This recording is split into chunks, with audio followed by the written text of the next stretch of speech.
Ei, meu amigo, tudo bem? Espero que tudo esteja bem com você, com a sua família, na sua casa. E eu tinha algumas coisas preparadas para conversar no dia de hoje, porém, quando eu cheguei em casa, eu vi algumas coisas na internet e o meu coração ele foi tomado de uma indignação, ele foi tomado de um sentimento de protesto, de revolta contra um posicionamento que eu estou observando entre os cristãos na igreja no dia de hoje. Bom, para poder contextualizar para os irmãos, alguns dias atrás nós tivemos um evento, uma conferência muito famosa, muito conhecida aqui entre os cristãos, que é a Dunamiscon, que quem fica à frente dessa conferência é o movimento Dunamis, o qual eu já pude participar de duas conferências dessa, eu fui como convidado, na verdade, na conferência de 2023 e na conferência de 2024 e foi uma benção, foi um momento muito legal, principalmente porque eu fui com alguns amigos ali e nós recebemos muito do Senhor ali naqueles dias. Porém, eu pude observar e foi justamente esse motivo da minha revolta, o motivo da minha indignação. Eu vi alguns vídeos chegando aqui em casa de pessoas que se dizem cristãs, pessoas que eu até acredito que verdadeiramente acreditam em Deus, mas que por se julgarem reformadas e não pentecostais e carismáticas, estão atacando ali o movimento, fazendo de tudo, se esforçando ali, buscando argumentos teológicos para poder criticar o que é feito ali. É claro, irmãos, que no executar da obra, sendo homens, todos nós vamos ter defeitos, todos nós vamos ter qualidades, todos nós vamos cometer deslizes e acertos no decorrer da caminhada. Mas, para mim, a grande problemática e o motivo da minha revolta é quando você se empenha justamente para criticar, para ofender e para invalidar o que um irmão está fazendo, ainda que você discorde dele teologicamente. Eu acredito que esse não é o caminho correto. Eu acredito que quando a gente se posiciona dessa maneira, nós não estamos contribuindo em nada para o Evangelho do Senhor.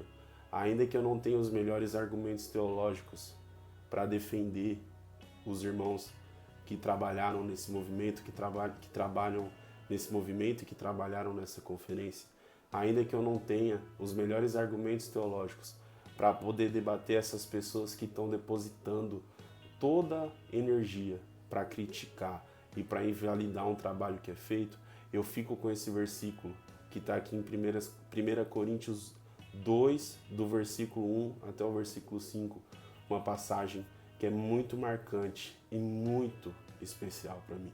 Eu vou ler aqui para vocês, irmãos. E diz assim: Eu mesmo, irmãos, quando estive entre vocês, não fui com discurso eloquente, nem com muita sabedoria, para lhes proclamar o mistério de Deus, pois decidi nada saber entre vocês, a não ser Jesus Cristo e este crucificado. Eu vou ler mais uma vez esse verso porque é muito importante. Pois decidi nada saber entre vocês, a não ser Jesus Cristo e este crucificado. E foi com fraqueza, temor e muito tremor que estive entre vocês. Minha mensagem e minha pregação não consistiram em palavras persuasivas de sabedoria, mas em demonstração do poder do Espírito, para que a fé que vocês têm não se baseasse na sabedoria humana, mas no poder de Deus. Que o que Paulo declarou à igreja nessa passagem seja o que nós possamos viver como igreja, como unidade, como igreja brasileira. Que nós passamos a deixar de gastar a nossa energia em atacar os irmãos que estão progredindo no avanço da obra, ainda que nós discordemos deles teologicamente. Eu acredito que nós estamos chegando num ponto crítico da história, num ponto crítico da humanidade. E o foco da igreja, o foco da unidade como corpo, não deve ser atacar os seus irmãos, ainda que nós discordemos.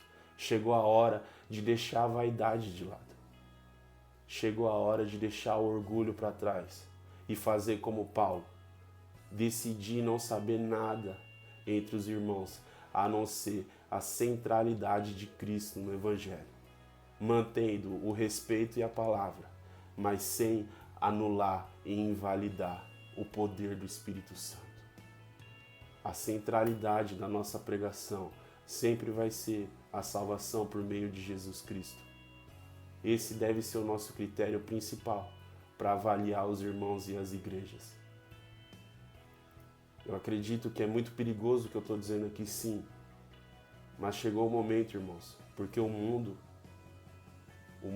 está vorazmente unido para criticar a igreja. Já tem gente demais empenhada em criticar e destruir o que a igreja faz. Jesus Cristo mesmo falou que um reino dividido contra si mesmo não pode subsistir.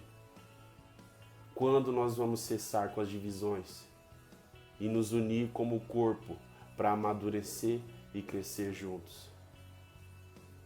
Está na hora de parar, irmãos, com a discussão entre reformados e carismáticos, arminianos e calvinistas. Chega! Nós não podemos nos posicionar dessa forma. E como apelo, como desabafo, eu quero terminar esse vídeo em oração. Que depois de ver esse vídeo, depois de ver esse registro, esse desabafo, você possa se juntar nessa oração comigo. Senhor, meu Deus, meu Pai Todo-Poderoso, eu oro agora pela igreja brasileira, Senhor. Tenha misericórdia de nós. Pai, que entre nós possa cessar as discussões, que entre nós possam cessar as divisões, que entre nós, Senhor, cessem as intrigas. Senhor, que nós nos preocupemos em crescer, em amadurecer no aprendizado da Tua Palavra e fluir com o poder do Teu Espírito Santo, para que o nosso objetivo todos os dias e o nosso resultado seja a pregação do Evangelho, a pregação da salvação que existe na cruz que o Senhor Jesus Cristo se entregou. E que dessa forma, Senhor, nós alcancemos todos que precisam dessa mensagem, todos que precisam ser curados, todos que precisam ser libertados e todos que precisam ser restaurados. Eu peço a Ti, meu Deus, no nome de Jesus, sela, Senhor, esses pedidos. Amém.